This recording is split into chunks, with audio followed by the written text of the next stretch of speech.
La façon dont j'avais largué Julien avait été brutale. Je l'avais pratiquement détruit. Des années plus tard, devenu un homme accompli, avec une femme sublime à son bras, il s'était présenté à notre réunion d'anciens du lycée. Moi, j'étais arrivée en retard, avec panache, et sa petite amie avait levé son verre vers moi. Merci d'avoir quitté Julien à l'époque où il était fauché. T'avait-elle ricané? Sinon, aujourd'hui, ce ne serait pas moi la fiancée du PDG. J'avais esquissé un léger sourire. Ne t'inquiète pas, j'ai moi aussi un toast à porter. Désolée du retard, j'avais un rendez-vous arrangé. La main de Julien eut un spasme, et sa coupe de vin se brisa sur le sol. Quand j'ouvris la porte du salon privé, tout le monde cessa de parler et me fixa. Mon cœur me monta à la gorge lorsque mes yeux croisèrent ceux de Julien. 7 ans l'avaient changé. Le garçon maigre et dégingandé d'autrefois était devenu grand et solide, avec des traits nets, presque tranchants. La tendresse dans son regard avait disparu, remplacée par du ressentiment et par quelque chose de blessé. Il avait un bras passé autour d'une femme magnifique et, après m'avoir lancé un regard bref et glacial, il détourna les yeux. Sa petite amie me détailla avec ce regard, typique d'une femme qui évalue l'ex de son compagnon. J'imaginais qu'ils avaient déjà démonté et reconstruit toute mon histoire, avec Julien avant même mon arrivée. L'air était lourd de gêne. Quelqu'un rompit le silence. Amélie, la réunion a commencé depuis un moment. Pourquoi tu arrives si tard? J'acquiesçai avec un air d'excuse. En jetant un regard autour de moi, je vis que toutes les places étaient reprises, sauf celle à côté de Julien. Tout le monde m'observait, dans l'attente d'un drame quelconque, se demandant probablement si j'allais m'asseoir près de lui. Je m'approchai sans me troubler et pris la chaise libre. Les sourires entendus devinrent encore plus visibles. Ils étaient sûrement déjà en train d'imaginer une confrontation théâtrale entre l'ancien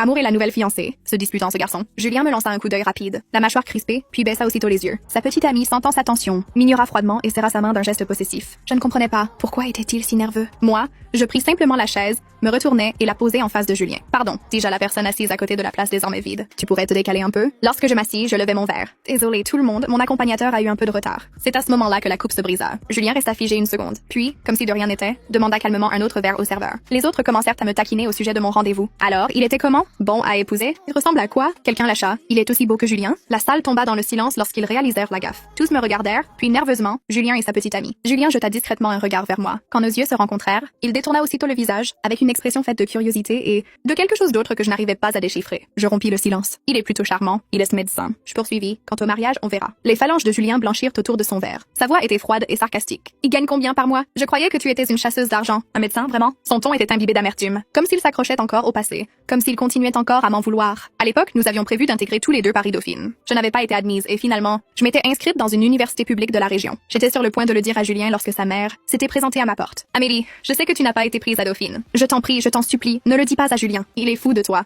Il renoncerait à Paris juste pour rester avec toi. J'ai travaillé tellement dur pour l'amener là où il est. Je ne peux pas te laisser l'enfermer dans cette ville de province. Elle me tendit une carte bancaire. Il y a 5 000 au-dessus. Considère ça comme une compensation. Soyons clairs, tu ne seras jamais ma belle-fille. Je ne le permettrai pas. Tu le détruiras avec ton amour. Elle pleurait, presque à genoux. Je dis, Madame Morel, est-ce que vous pourriez me laisser un peu de temps pour y réfléchir? Cette nuit-là, elle m'envoya un message avec la photo d'un couteau de cuisine. Le texte disait, si tu ne quittes pas Julien, je me tuerai. Terrifiée, je répondis, je le ferai. Je pensais qu'il suffirait de quitter Julien. Mais sa mère voulait que je joue mon rôle jusqu'au bout. La scène était déjà prête à la gare. Le jour où Julien devait partir pour Paris. En serrant la carte bancaire dans ma main, je dis, ta mère m'a donné 50 000 euros. C'est fini. Julien éclata de rire en me caressant les cheveux. Très drôle. Allez, viens, on va rater le train. Je me dégageais, le visage glacé. Je ne plaisante pas. Je n'irai pas à Paris avec toi. Ta mère m'a donné 50 000 euros. C'est des années de travail que je n'aurais plus à faire. Grâce à toi, je suis tranquille. Son rire mourut, remplacé par des larmes. Il me saisit les mains, paniqué, comme un enfant pris en faute. Amélie, qu'est-ce que j'ai fait de mal? Dis-le-moi, je vais réparer. Sa mère apparut et détacha ses mains des miennes. Elle ne t'aime pas, Julien. Tu ne le vois pas? C'est une chasseuse d'argent. Ce n'est pas vrai! Cria Julien à sa mère. Puis il se tourna vers moi, les yeux rouges et suppliants. Amélie, je t'en prie, ne me quitte pas. Il continua à le répéter, encore et encore, cherchant mon regard. Quand il vit que je ne réagissais pas, il se mit à genoux. Les gens dans la gare commencèrent à nous fixer et à murmurer. Il rampa vers moi, s'accrochant à mes vêtements, désespéré. Amélie, un jour, je gagnerai énormément d'argent pour toi. Je t'en supplie, ne me quitte pas. Je ne l'avais jamais vu aussi brisé, aussi implorant, comme s'il ne lui restait plus rien. Je savais que si je restais là une seconde de plus, j'allais céder. Je le repoussai, remis la carte dans la poche de sa mère et dit, j'aime l'argent plus que toi. Je partis, avec le son des sanglots brisés de Julien qui me poursuivait dans le dos. Je gagnerai énormément d'argent pour toi. Je t'en supplie, ne me quitte pas. Amélie, tu es avec nous? Mon ancien camarade de classe me donna un coup de coude,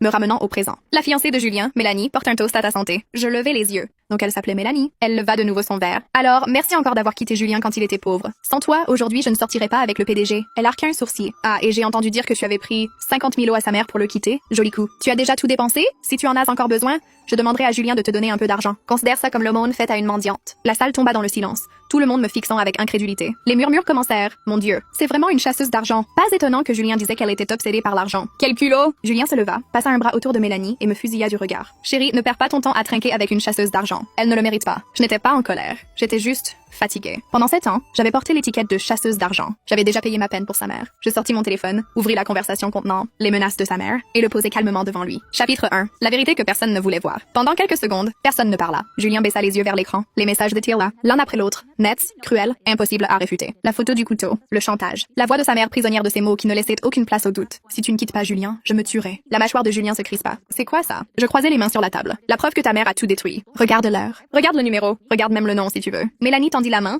mais je refermai le téléphone avant qu'elle puisse le toucher. Ne pose pas les mains dessus. Elle rit avec mépris, mais son rire mourut aussitôt dans sa gorge, parce que tout le monde lisait mon visage, et le silence était en train de changer de poids. Ce n'était plus de la gêne, c'était du soupçon. Julien fit encore défiler l'écran. 1 fois, 2 fois, 3 fois. Chaque seconde qui passait lui retirait des couleurs du visage. Ma mère, t'as écrit ça?